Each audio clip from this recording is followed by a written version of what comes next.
ಗೋಕುಲ್ ಮಸಾಲಾ ರುಚಿ ಮತ್ತು ಸ್ವಾದಿಷ್ಟದ ಪ್ರೀತಿಯ ಸಂಗಮ. 6ನೇ ಸುತ್ತಿನ ಮತ ಎಣಿಕೆ ಮುಕ್ತಾಯ ಆಗಿದೆ. ಚನ್ನಪಟ್ಟಣದಲ್ಲಿ 6ನೇ ಸುತ್ತಿನಲ್ಲೂ ನಿಖಿಲ್ ಕುಮಾರಸ್ವಾಮಿ ಮುನ್ನಡೆಯನ್ನ ಸಾಧಿಸಿದ್ದಾರೆ. ಎಷ್ಟು ಮತಗಳ ಮುನ್ನಡೆ ಅದು ಇಲ್ಲಿ ವೆರಿ ಇಂಪಾರ್ಟೆಂಟ್ ಆಗ್ತಾ ಹೋಗುತ್ತೆ. ಯಾಕಂತಾರೆ ಇಲ್ಲಿ ತನಕ ದಾಖಲಾಗಿರುವಂತಹ ಮುನ್ನಡೆಗಳು ಇದೆಲ್ಲ ಒಂದು ಬೂತ್ ಅಲ್ಲಿ ಅವರಿಗೆ ಅದು ಉಲ್ಟಾ ಆಗಬಹುದಾದಂತ ರೀತಿಯಾಗಿ ಯಾರೇ ಆಗಲಿ, ಸಿಪಿ ಯೋಗೇಶ್ವರ್ ಆಗಲಿ, ನಿಖಿಲ್ ಅವರಾಗಲಿ. ಯಾಕಂದ್ರೆ 200, 300 ಈ ರೀತಿಯಾದಂತಹ ಮುನ್ನಡೆಯಲ್ಲಿ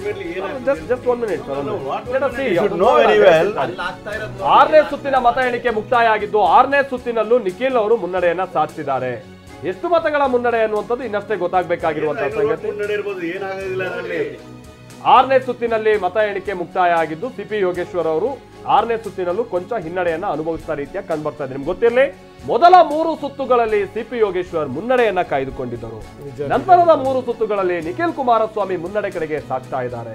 ಆದ್ರೆ ಆ ಮುನ್ನಡೆಯ ಪ್ರಮಾಣ ಕೊಂಚ ಕಮ್ಮಿ ಆಗ್ತಾ ಇರುವಂತದ್ದು ಕೂಡ ಜೆಡಿಎಸ್ ಪಾಳ್ಯದಲ್ಲಿ ಆತಂಕ ಹುಟ್ಟಿಸಿತ್ತು. ಬಟ್ 6ನೇ ಸುತ್ತಿನ ನಂತರದಲ್ಲಿ ಏನಿದೆ ನೋಡ್ಬೇಕಿದೆ. ಒಂದ್ ಹಂತದಲ್ಲಿ ರಂಗನಾಥ್ ಜೆಡಿಎಸ್ ಅವರಿಗೆ ಆಲ್ರೆಡಿ ಸೆಲೆಬ್ರೇಷನ್ ಶುರು ಮಾಡ್ಕೊಂಡಿದ್ದಾರೆ. ಚನ್ನಪಟ್ಟಣದಲ್ಲಿ ಕಡೆಯವರು ಅಷ್ಟೇ ನಾವು ಗೆಲ್ತೀವಿ ಅನ್ನೋ ಸೆಲೆಬ್ರೇಷನ್ ಇದೆ. ನೀವು ಹೇಳಿ ಚೆನ್ನಾಗಿತ್ತು ಏನಂದ್ರೆ ಮೊದಲ 3 ಸುತ್ತು ಅವ್ರ ಮುನ್ನಡೆ, ಮೊದಲ 3 ಸುತ್ತು ಇವ್ರ ಮುನ್ನಡೆ. ಈ ಮುಂದಿನ ಸುತ್ತುಗಳಲ್ಲ ಅದ್ರಲ್ಲಿ ಯಾರು ಮೇಂಟೈನ್ ಮಾಡ್ಕೋತಾರಲ್ಲ, ವೆರಿ ವೆರಿ ಇಂಪಾರ್ಟೆಂಟ್.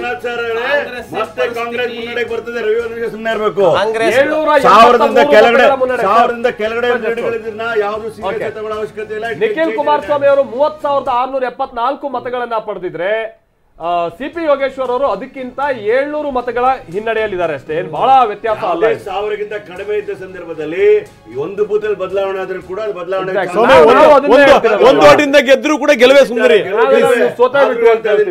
ಮಾಡಿರೋ ಕೆಲಸ ನೋಡ್ಕೊಂಡು ನಾವು ಖಂಡಿತವಾಗ್ಲೂ ಕೂಡ ಒಂದು 5,000 ಲೀಡರ್ ಗೆಲ್ತೇವೆ. ಆಯ್ತು ನಾಗರಾಜ್ ಅವರು ನೀವು ಬಹಳ ಜಗಳಗಂಟರಪ್ಪ. ನೀವು ಯಾರನ್ನೂ ಬಿಡಲ್ಲ ನೀವು ಮಾತಾಡಕ್. ನೀವು ಆಯ್ತು ದಯವಿಟ್ಟು ಪ್ಲೀಸ್. ಇಲ್ಲ ದಯವಿಟ್ಟು ಒಂದ್ ನಿಮಿಷ ಮಹಾರಾಷ್ಟ್ರದ ಕಡಿಮೆ ಡಿಫರೆನ್ಸ್ ಇರೋದ್ರಿಂದ ರವಿ ಆರ್ ಗಂಗಾಧರ್ ಸಿಂಗ್ ಅಲ್ಲ ನೀವು ಹೆಸರಿ ತಕ್ಕಂಗೆ ಪದೇ ಬುಸ್ಕೊಡ್ತಾ ಇದ್ರೆ ಬಹಳ ಕಷ್ಟ ಪಡುತ್ತೆ ನಾಗರಾಜ್ ಪ್ಲೀಸ್.